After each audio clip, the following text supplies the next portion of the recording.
first that video will be played.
I am Amrita, Country Head of Amrita Devi Foundation.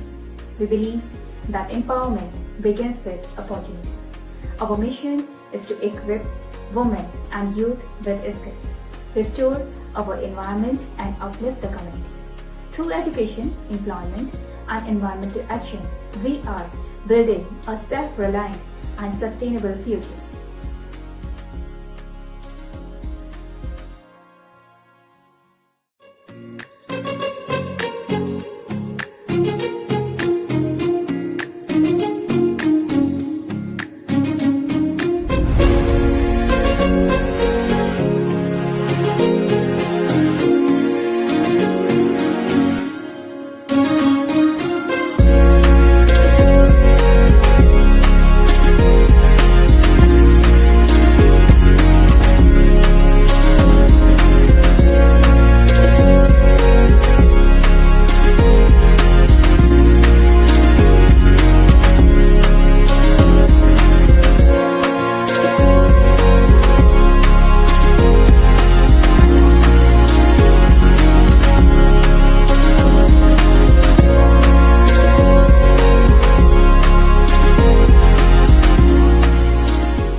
so many things, जिसमें से social media account को handle करना, उसमें किस तरीके से एक स्टार्टअप बिजनेस को हम ग्रो कर सकते हैं, वो चीज़ें, soft skills and personal speak in public, so many things we are learning from.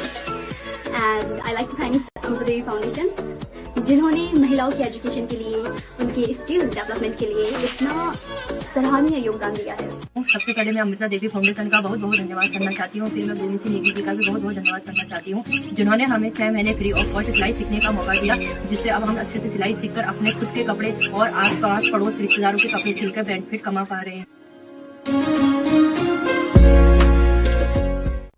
When women grow, communities flourish.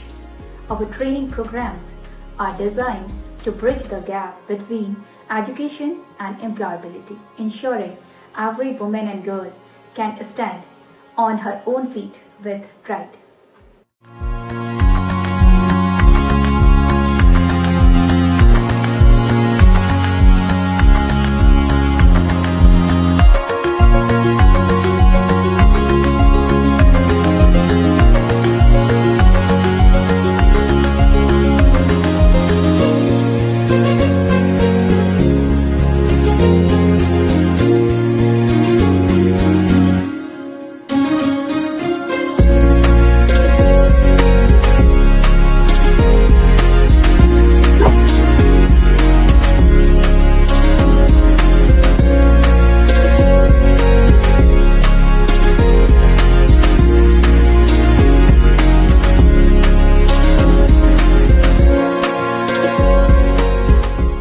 आज के दिन तो एक जो सपना देखा गया था उसे आप एक शेप में होते हुए देख सकते हैं।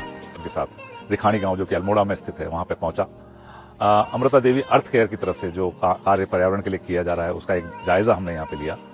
मुझे ऐसा लगा कि एक ऐसा काम कर रहे हैं कि जो सिर्फ पर्यावरण के साथ साथ जो यहाँ के रहने वाले हैं उनको भी इकोनॉमिकली सपोर्ट करें। ये जो मेरे पीछे आप देख रहे हैं ये एक चंदन का वृक्ष है।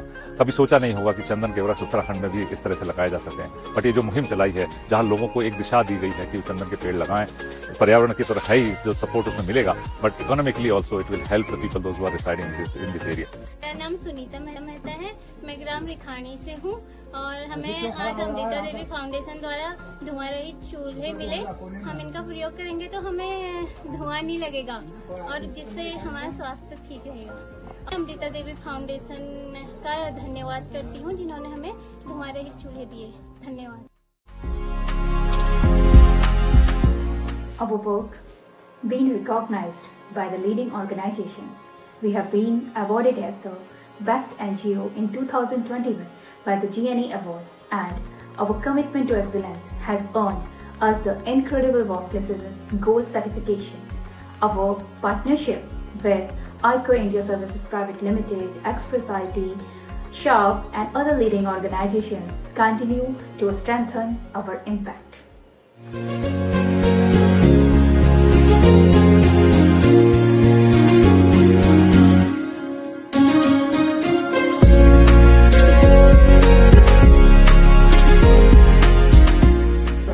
Together we can build a future where every woman is skilled, every tree is nurtured, and every life is transformed.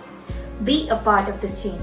Visit our website, follow us on social media, and join hands with Amrita Devi Foundation today.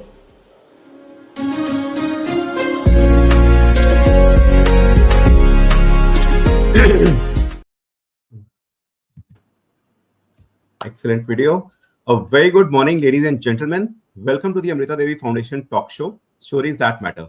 My name is Mayank Ahuja and I'll be your host for the day. Today, our special guest is Mr. Tushar Verma, who is the Executive Vice President, India at Rehau, a giant German organization with a size of almost 4.5 billion euros across the world. Welcome to the show, Tushar.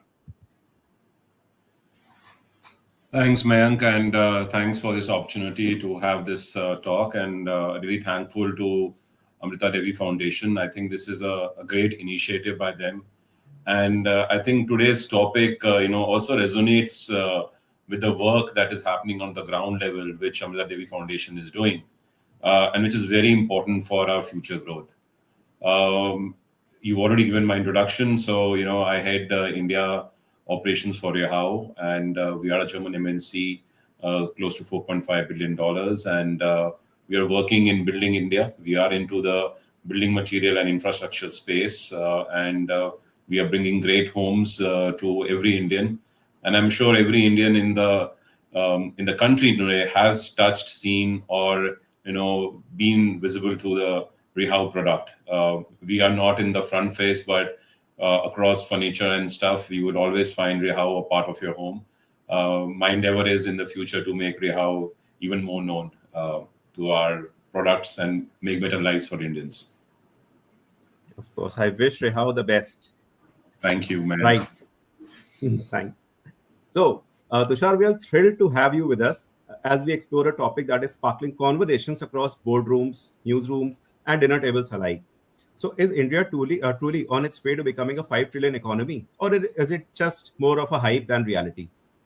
On August 15, 2024, I remember our Honorable PM announced from Red Fort that India's vision of becoming a developed nation by 2047.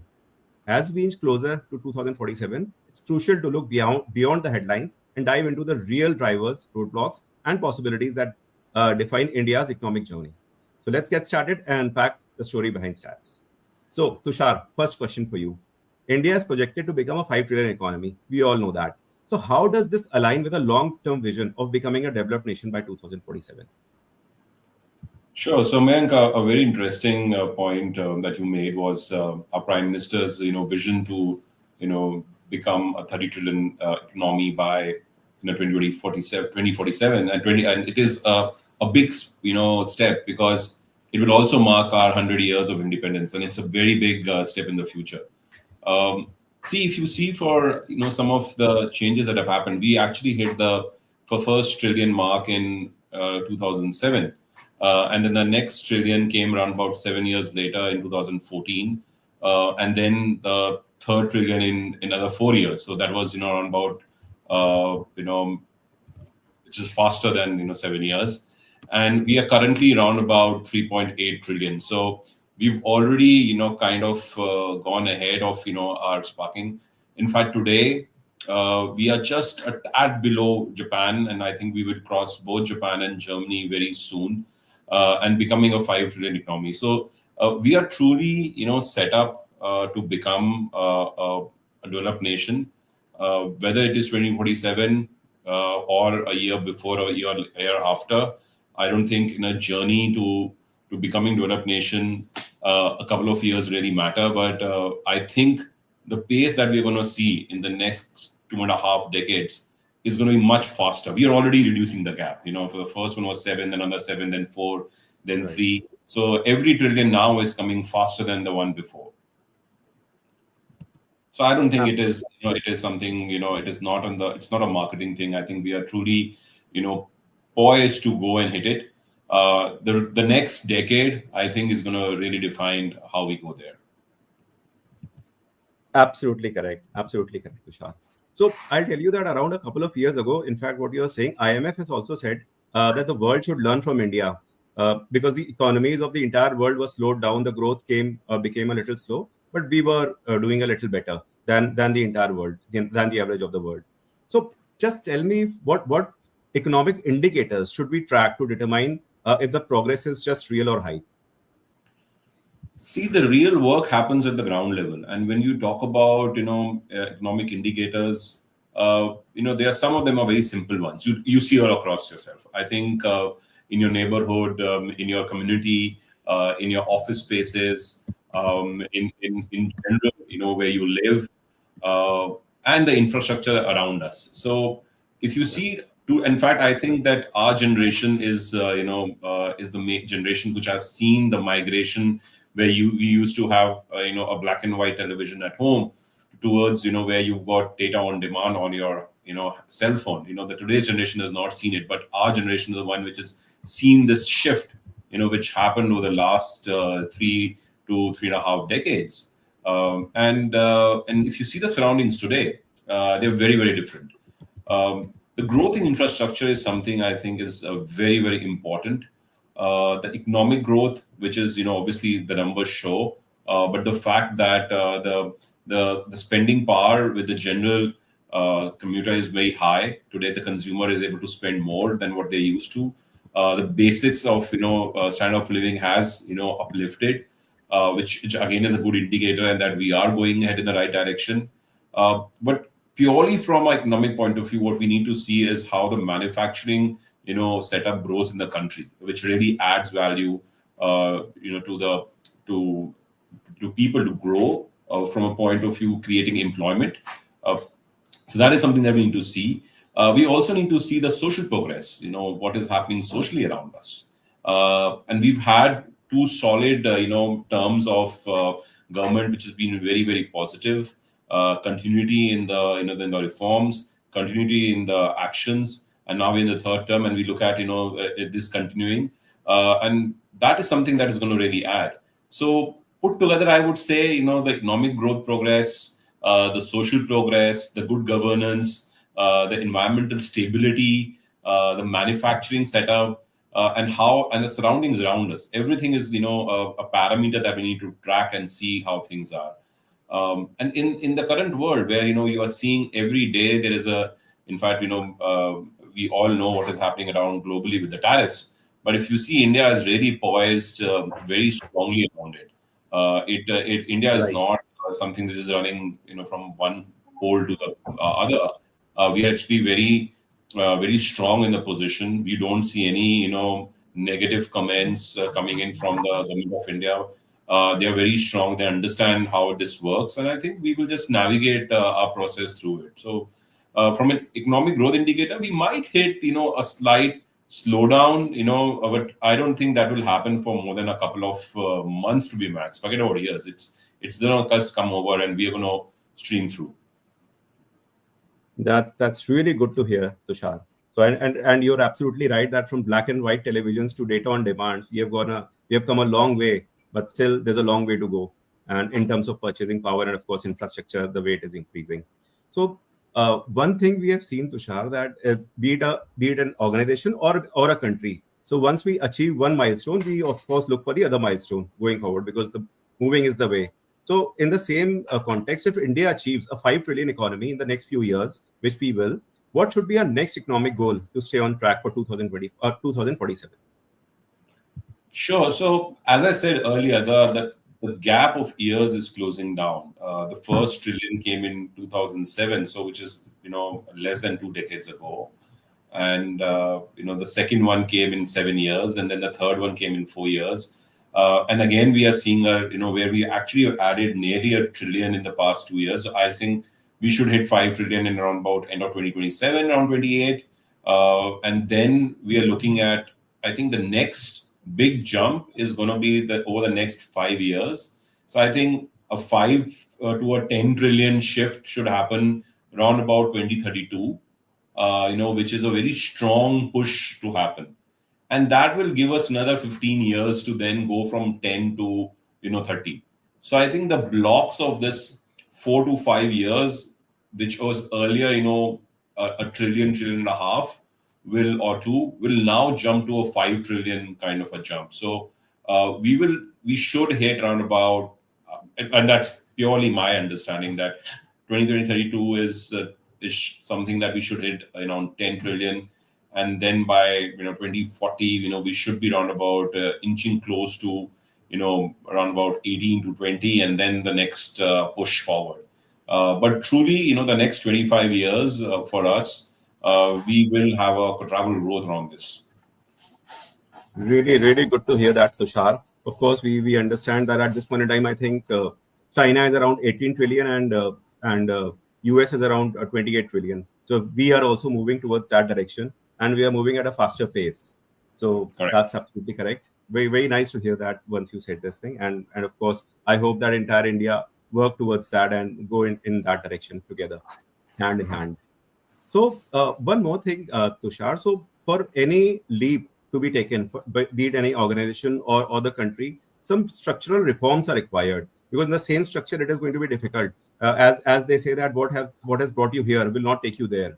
So what do you think that other structural reforms are needed to ensure that India's growth is sustainable beyond our current year, that is 2025, that leads to a developed economy by 2047? See, reforms and structural reforms is a long-term process, and I think we started this. India started this journey in early 1990s. When we went through the liberalization and we opened the economy, and we need to understand how structural reforms really work. From understanding that this is something which actually opens the world, and a true global globalization happens. This is something which is very, very unique to India. We were a little late to join in. I think China came in a little faster than us. But good for us, for our generation currently, that we are in the phase where this thing will happen. So some of the things that we need to really look at is, how efficiently we actually put our resources. And that is all reforms is all about. So there's no dearth about resources in our country.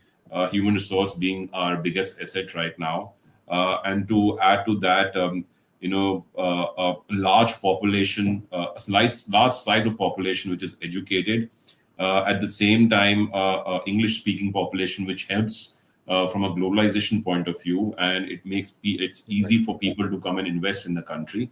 But the sectors that we need to look at is, the domestic, financial sector reform. So banking, is something that how we do that for the future. How do we work on it? That is something that, is going to be very, very critical.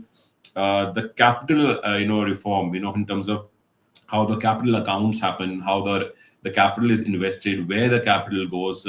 That is something very, very critical.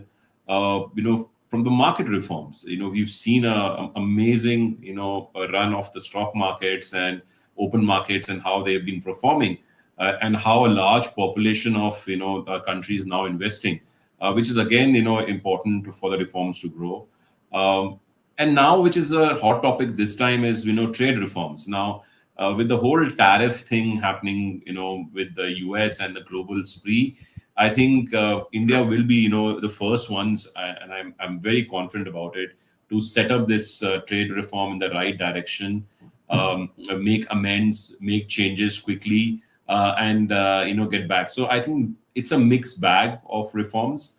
We need to look at in these buckets, whether it is market, trade, capital, financial, and then grow from there. That's correct. So, so two things I would want to say. That first of all, we really got a really interesting definition of reforms. As you had said, that reforms is how efficiently we put our resources. So that's really nice. I think I'll just keep that for myself also. And of course, that the trade reforms and the tariff things that you're saying, that is also pretty interesting, as we have almost 26% tariff. Mr. Trump's administration has put on 26% tariff. At the same time, if I remember correctly, I think India is also in touch with US for a trade deal. And some time back, one of our ministers had said that it is going to be mother of all the deals. So it can be really, really good. So maybe the world, of course, are facing some kind of challenges, but we are kind of probably will go ahead and move ahead of time, and these challenges, we'll rise above these challenges and still continue to grow in the right direction. Because till now we haven't received any kind of comment or maybe reaction from India regarding that 26% tariffs that they have put in.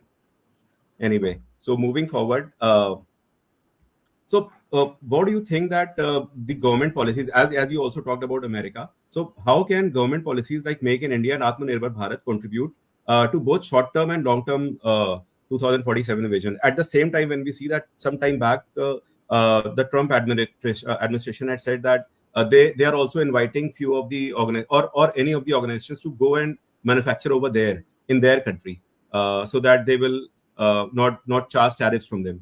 So how do you think that our country, Make in India and Atmanirbhar Bharat, are going to help us? I had a very interesting discussion about this, I think, a couple of years back. And I think this is, in fact, people are now realizing the true value of Make in India. And this is something that will change. How we are already making in India, and now we are investing in India. And it is really, driving. So more than 80% of the products that we sell in India are now made in India. So it is really helping. And that was the exact concept. I think it was a very smart move by PM Modi, when he realized to change this term from made in India to make in India. And it was an invitation to the whole globe to come and work. And the narrative changed. See, most of the countries till now, or till the recent past, have always been pushing and saying, made in, USA, made in China, made in, EU, made in Japan, and stuff like that. Whereas, here you had a concept, and, that concept is now even more understood than what it really got the credit for when it was actually launched. That why don't you come and make in India? It's a mindset, a full mindset shift, which is important. So, and this is something which is going to change the world forward. It's not only for India, but the rest of the world. In fact, the communication that I had was that, once this is a success, most of the countries will realize it and want to do it. So what, today US is doing or inviting to do is the same thing. Obviously, they have to first gear up for it, to have the right manpower, cost, allocations, stuff to, ensure that that can be done. And so does India. But it is something that we have to look at from a longer point of view. But yes, it is very important. This initiative is only now going to get more steam. It's only going to go ahead. And it is going to create a lot of, future, growth for India. And in fact, the entire developed nation theory is actually balanced on the fact that we are able to make in India a success. The biggest thing that will happen, Mayank, is, a job creation and economic activity. A direct and indirect employment is something that is, a direct result of this result, of this entire gambit of Make in India, which also then, gets into a cycle of increased demand, which gets into a cycle of increased productivity, and then to enable that, you have to then get into innovation, you have to get into technology, advancement. So it is not just one thing, but this entire Make in India or Atmanirbhar Bharat is something which is a very, very strong way forward. It will also add to a creation of new industries. Today we've actually not grown many industries. We've been very particular to some industries, but because of Make in India and the technological transfer that will happen, helping the manufacturing sector in India, will open a lot new industries for India, which India was never forefront in, and then we can actually go and work there. Which and all this when it happens, it obviously adds to the GDP, and then there is a good economic growth and development that will happen because of that. Right. Very rightly said that, of course, innovation, technology, advancement. The only small challenge that we see is at this point in time that India is still spending not huge amount in R&D. Wherein once we see US and China, they are spending a lot on research and development in their country. I hope that in the coming years we'll get enough budget, enough allocation in budget for the R&D as well. So I understand this thing, Tushar. So currently we see that we have a mixed economic model in India, which is largely driven by services. So do you think that economic model of driven by services at India need a fundamental shift towards manufacturing for a long-term success?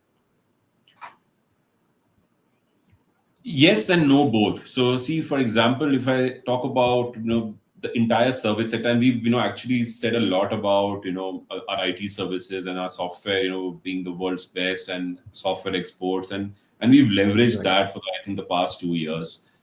So yes, we've been driven by the service sector for a long time. We'll continue to it. So I think the current model cannot say haves and have nots. It cannot be that we have to now shift from service to manufacturing. So the service industry will remain and it will continue to grow, and it will become more mature.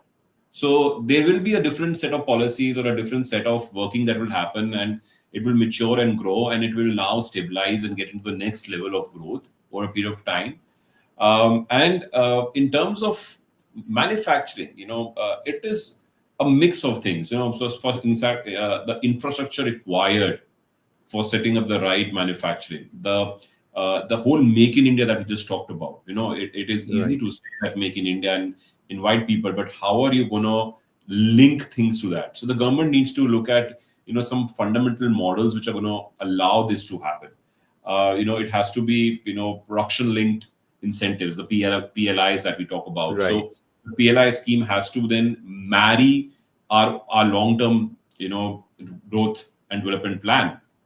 So we need to have an incentivization for people to come in and put money into the country in infrastructure to grow, create this manufacturing base.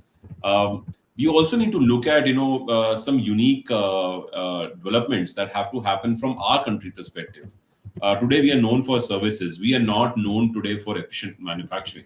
Whenever you talk about efficient manufacturing, you always think about China. So and obviously nobody likes to say it, but the fact is that China today is able to still manufacture it better than a lot of other countries and faster. Now we need to up the scale. We need to and we in India we know that we say this 19-20, but when we say it is important when 20 means 20 and not 19. So that precision in manufacturing and that quality of manufacturing needs to come into the country. And that is what is going to help and drive the next level.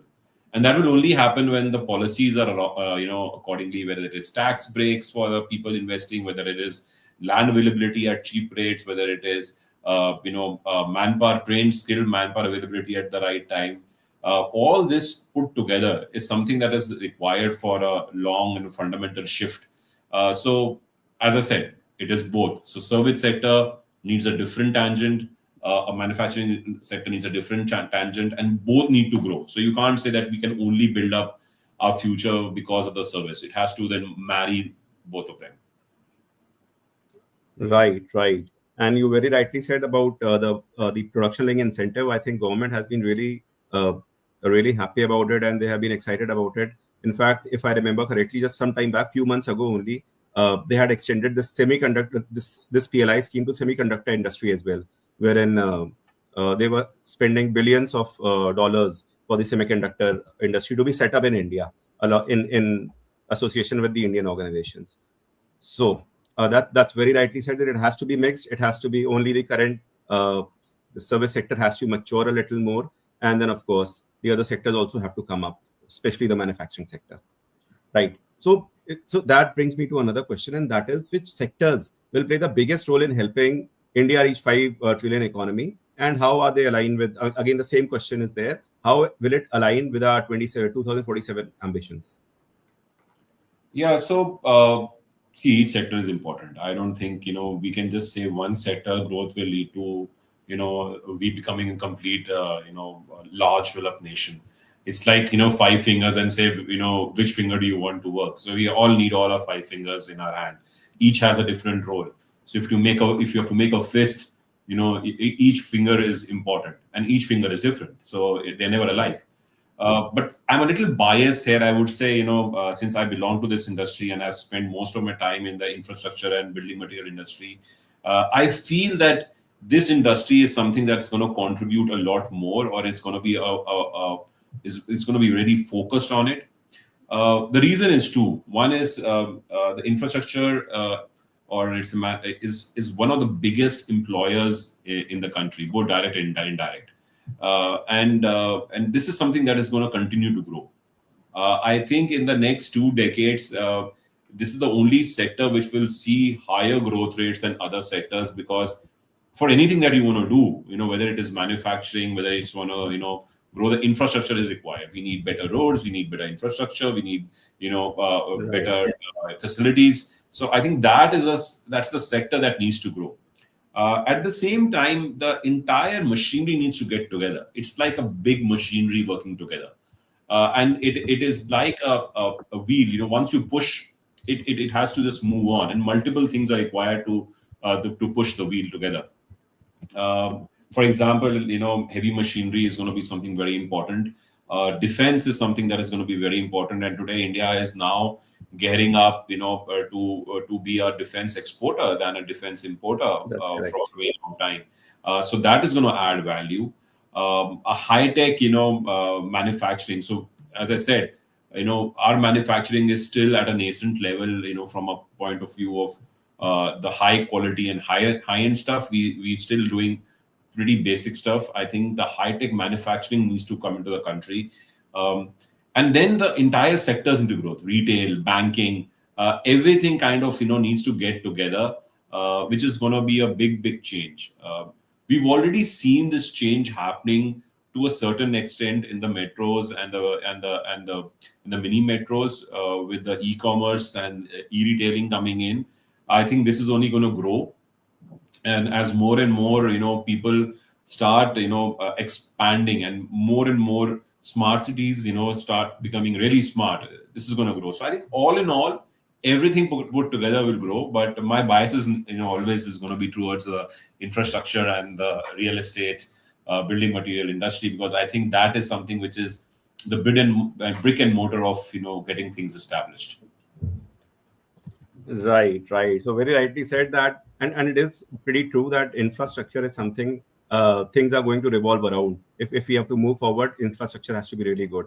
And of course, you had said that it is a kind of really good thing for us that in defense we are moving in a direction where we are going to export in a big way. We have already started exporting to few countries, but then still, I think recently we were in touch with France also.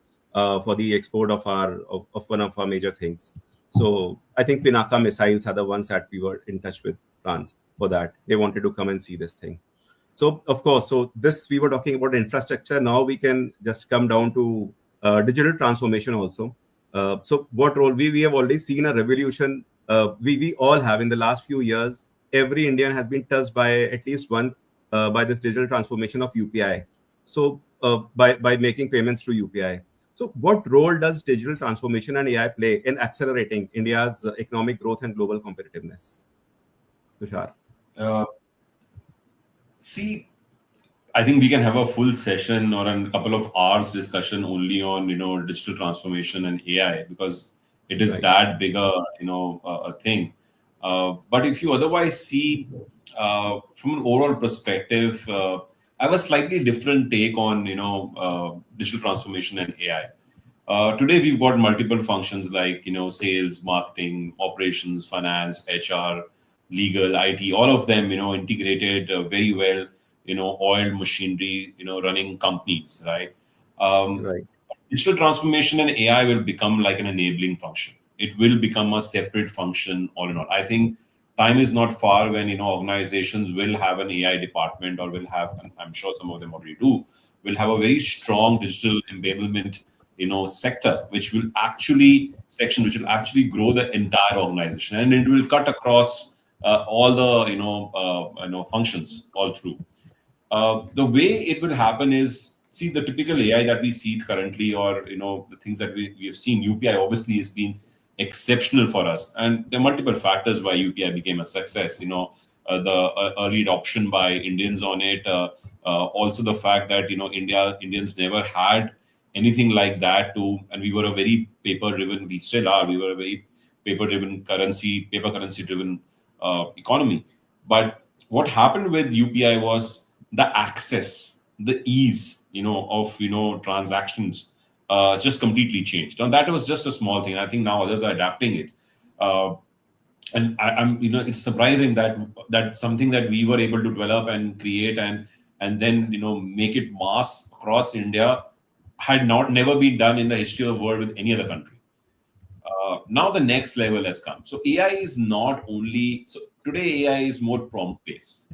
You use Chat GPT, you use multiple other AI tools which are more prompt based. The real change that will happen with AI and the digital transformation for the economic growth and use and the global competitiveness that India will bring in is when AI actually starts working on predictive results, where we utilize it to understand that how an X thing will result into a Y result, and how we can make that transition faster. The faster speeds, I think what we are seeing today and what we're going to see in the next 2 decades, I don't think our mind is even ready to comprehend what we are going to do. It is going to be very, very fast, very different, and it is going to allow us to not only grow the economy but also make the human life much, much advanced and enhanced at the same time, socially, economically, healthcare wise. So I think everything it's going to touch everything. So as I said, it's going to become a pivotal, a department or a pivotal point where AI is now will cut across everything that we are going to do. Right. Of course, the way we could not see AI coming in so fast, I think there are other things also which we are not able to see, and we are moving towards the right direction. And one more thing, as you had said, that UPI was a small thing. Of course, it was a small thing of a huge plan, but I'll tell you that it has been a success throughout. I mean, every country has been looking at this UPI thing.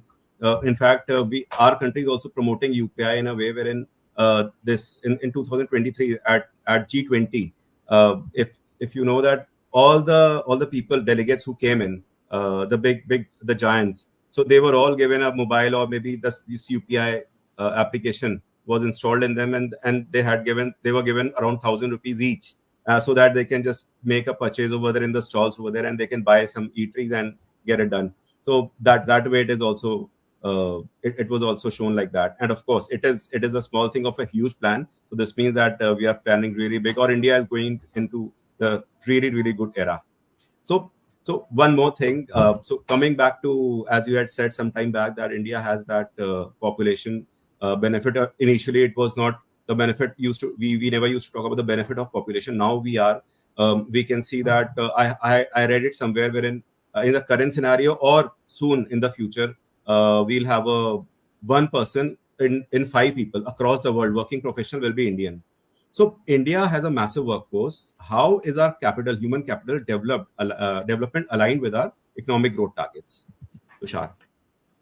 So, some of the things that are very unique to us, and, we need to first dissect our population and understand how we are poised, and which a lot of people don't realize how critical it is for India, and why we keep saying our population is now our asset, or we are the youngest country. You rightly said 1 in every 5 people, today is, Indian. So we are 18% of the total world's population, which basically lives in India, so which is a large population. Now the change is that 25% of our population is below the age of 15. Now you can well imagine, with our kind of population, 25% of that population being under the age of 15, and the numbers only get crazier. 35% is below the age of 25, 55% below the age of 35, and 93% of a population is below the age of 65. Now that is amazing numbers. Some 7.5% is only the population which is above the age of 65, which also means that excuse me. It also means our population is pretty young, pretty diverse in different segmentation of age, which really adds value. And now coming to the point that how do how the growth of this population and the development of this population and the human capital is going to add a significant growth in our vision of becoming a developed country by 2047. See, our 50% of our population is engaged in agricultural activities right now, but we still not the largest agricultural country in the world. It's China, despite the fact that 50% of our population is engaged in agriculture. We've got a 74% literacy rate, which looks pretty nice and high when you come from an India point of view. But when you see that 26% of our population, which is again a very high number, is not literate, and that is more than a couple of countries population. 25% is still a large number which needs to go up there. So skill development is the key. The Amrita Devi Foundation mentioned that skill is something that we are developing, and especially women's skill, and especially in the rural areas and the upcoming cities. It is very critical for Indians to have this literacy rate go up, and then create an infrastructure of the skill-based learning and the skill-based job opportunities. Today, the skill-based opportunities are pretty low. We are still in a very I would say older system when it comes to education. So it is and stepwise steps. You go to school, you go to college, you go to this, and that very limited people have access to that kind of education where really go into postgraduate or go and do your MBAs or research. And sometime back you mentioned that R&D is something that we lack. We do not invest enough in R&D. Even for us to invest in R&D, we also need to have people who can run that. I think skill development is the key. The biggest challenge that India will have is to create more organizations and more infrastructure around development of this skill development thing. The government getting behind it, they have been driving it, but I think still the population that is actually skill developed is pretty less. We are still into an apprentice kind of a setup where apprenticeship happens and people get skilled at the ground level. But I think now it needs to go to the next level where we can create this whole infrastructure around it. So yes, the skill development is going to be the key for human capital. Right. Skill development is the key, and very rightly said. It is a pretty eye-opening number that 25% of the population is below 25 and 93% people are below the age of 65. Right. It actually means that we have the energy also, and we have the experience also. So we have a proper recipe of moving forward at a quick pace and compete with the world. Rather than competing with the world, we can compete ourselves so as to become a better economy pretty soon. So that's pretty nice. But then, as you said, that of course skill development is the key, and we have to work towards that. So we can call it a kind of roadblock. So there might be some other roadblocks also. So what do you think are the biggest roadblocks in terms of policy, in terms of infrastructure, or global headwinds hindering India's economic ambitions? See, I think if we can list down multiple roadblocks that we have, but the key ones that we see is population, as much as its strength, and we just talked about it. If it is not directed in the right direction, and if they are not utilized to the right direction, it can become a concern, which we had earlier. Today, we do not have that concern because everybody is really occupied and really working towards it, and we've got this whole long-term story going in favor of India. But we need to also ensure that this entire population is engaged, it goes in the right direction, and at the same time they are skilled. I think education is gonna be the key for this entire growth story and our ambitious economic targets that we have. So I think the policies around education and skill development is going to be the key.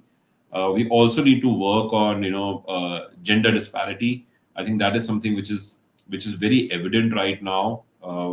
And it was very nice to see that foundations which are only focusing on women, which also brings in a large population of our country, which can come and contribute with a very different skill set, which a woman can bring in a softer skill set, a stronger skill set, a more, I think, balanced mindset, skill set, and imagine the potency of a population today worldwide. The countries which are now developed have a mixed population where men and women are contributing nearly equally, or that is how they are working. But here we've got a country where it is the disparity still exists. Imagine when this disparity goes away, and that workforce and that intelligence comes into and gets behind the economic growth. World is going to change for us, and then that is going to drive it. I think the government is really working on it, but they need to work a lot more. We in our organization are working on it. We are promoting gender diversity. We are ensuring that more and more women get chances to grow. And some of the women in our organization are doing amazing jobs. We've got a good population of them even working in our plants, which is again a good sign. We also need to create a mindset which is basically driven of simpler operations. I think that if we can get those operational structures more simplified for companies to come and invest and grow, I think that will also really help. So that's kind of a roadblock. But if this complicated operational structure, which I'm sure now with this whole Make in India and now the change with the push that the US has given, it's it will really make India think of how to make it even more convenient or easy for for people to come and do business. And I'm a big advocate of ease of doing business for the country. If we can create an ease of doing business environment, it will really help. And also the mindset change. See, we are a young population, and often when I have this discussion with younger upcoming managers, they are looking for this quick success mindset. This quick success mindset, is not really what will drive the growth. Yes, success is good, and obviously everybody likes it when it comes faster. But what we need to do is that we need to get a mindset of a long-term view of growth and success, and more solidified success than this, quick success and then fall. So I think those are the roadblocks that we need to change, both from the mindset point of view, from gender diversity point of view, from ease of doing business point of view. And I think we can get those right. It's going to be a different world for us. Right. Very rightly said. It's going to be a different world for us, and we are going to change the world if we keep moving in that direction. And as you very rightly said, that education is the key, and policies around education are required to be updated. In fact, in colleges and schools, we have already started seeing the difference, wherein people are these colleges are talking about values, or schools are talking about values, and extracurricular activities becoming a very, very important part of their daily thing. The gender disparity, as you had said, yes, it is there. And you had said that some organizations or some NGOs in India, they are working towards the benefit of women. And the good part I would want to bring it over here is that Amrita Devi Foundation is also one of them, which is completely focusing on women of Uttarakhand. Of course, they are trying to expand to Delhi and the other regions also. But of course, it is for me, because I'm also a volunteer with them. So I feel pretty proud that they are also doing these things. And of course, as you had said, that mindset change is required. Quick success mindset needs to be changed. I'll tell you that just a day ago, I think yesterday or day before yesterday, Mr. Piyush Goyal also touched upon this thing, wherein he said that we need a little more innovation. At this point in time, only the startups that are coming up are mostly around eateries, be it Zomato, Swiggy. They are saying that these people are employing the weaker people or economically weak people, so that the rich people can get their food on time within 10 minutes, within 5 minutes. That is what he said. In fact, he meant was that we have to go a little beyond and think, do some more innovations in other sectors as well, if we have to compete with China or US. So very rightly said. Of course. Yeah, you're right. In fact, I read that article. It was a very interesting article, and I was, reflecting on it in the morning itself. That he talked about startups. That today, the startups Right. are run by kids of billionaires who are Billionaires, yeah. basically rebranding a product journey, or creating more fancy names, and creating a bigger startup culture, but which is actually not a startup. It is basically a business transformation, or innovation in business, but not a startup. See, the true startups are the ones which actually redefine, or really come up with something which can go beyond just a marketing gimmick. And that is something that we are missing right now. And that is the reason that we always see a picture of how many startups actually make it through and become success. Very few. How many startups are never able to go beyond a point because they do not have rich businesses, or people behind them investing into it. Great ideas, but obviously, and they are at times seen as a threat, and they are killed, because if they come up, then the large infrastructures, the large industrialists, and will not be able to grow. It is true. So it's a very dynamic thing, and I think Mr. Goyal mentioned it in a very right way. Nothing wrong with what he said. He said and he said, at the same time, he said, don't get me wrong, I'm not against anybody doing business. Obviously, we need to do these businesses, but this is something that we need to really make a change. Right. So that's correct. So of course, I also read that, or in fact, I heard that as well. So Mr. Piyush Goyal's statement. So that's fine. Coming to a different question altogether. So how does income inequality impact India's goal of becoming a developed nation by 2047? However, I would say that inequality in the current scenario is a beautiful word. I would say income disparity in India's impact in India's goal of becoming developed nation. We still can see a lot of disparity. It is. So in a country with a population like ours, which is obviously, as I said, 18% of the world's population today stays in India, the disparities are bound to happen. And the income structures are very different. They are, and we are just right now only seeing the upper end of incomes, or the incomes moving on the upper side only now. I think in the only last 1 decade or 5-6 years, we've seen this change happening, and I think that change needs to now trickle down. If you see, and it's simple math, if you see the per capita income right now, and if you see US, their GDP per capita is around about $66,000, and their median per capita income is around about $37,000. Now, if you compare that, which is the largest economy, right, and if you compare that to the fourth or the fifth largest economy, which is basically India, the numbers look very weak. Our GDP per capita, a couple of years back, was around about $2,300, and our national income, was around about 98,000, 99,000, or around a lakh now, which is pretty less compared to what an economy with our size should have. But that has happened because of the sheer population size. Again, this will only change in the future as more and more people get employed, more and more people start adding to this income right now, get earning more, and this entire wealth. See, the good part about India is that yes, there is wealth sitting with a certain concentration of people, but at the same time there's a large wealth sitting with a large concentration of people too. Now it further needs to get divided. And when it further gets allocated, I think that is when this change will happen. I'm not taking away the fact that this inequality exists. Yes, it does. Are we going backward or going forward? I think we are still going forward.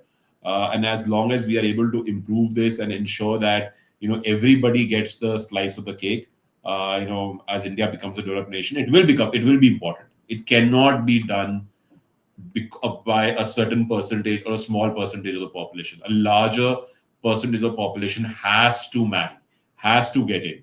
So our success will only happen when everybody wins, and not one person winning or a certain population winning. Right. Everybody should win. and so that is how we are going to move forward. That's correct. So now coming to a little different question, we can see that in the current scenario, a lot of geopolitical tensions are there. They're rising. Be it Russia, Ukraine, be it Iran, be it this Israel, Iran, Israel, Hamas, or Palestine. I would say Israel. There's another. I think Yemen. So and some time back there was another tension. There were tensions between Azerbaijan and Armenia also. So, amidst these rising geopolitical tensions, how should India navigate trade policies to ensure steady economic growth? I also remember that due to this IMEC corridor thing was going on, and it also got disturbed because of these the recent wars that had started around 2 years ago.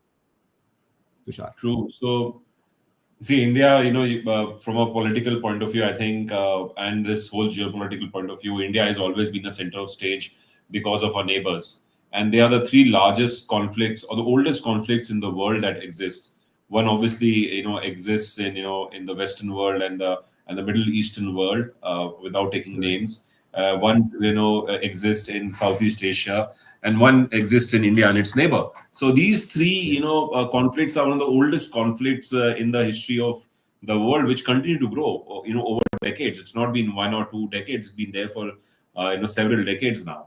And but still, India has been able to navigate through this and and grow on it.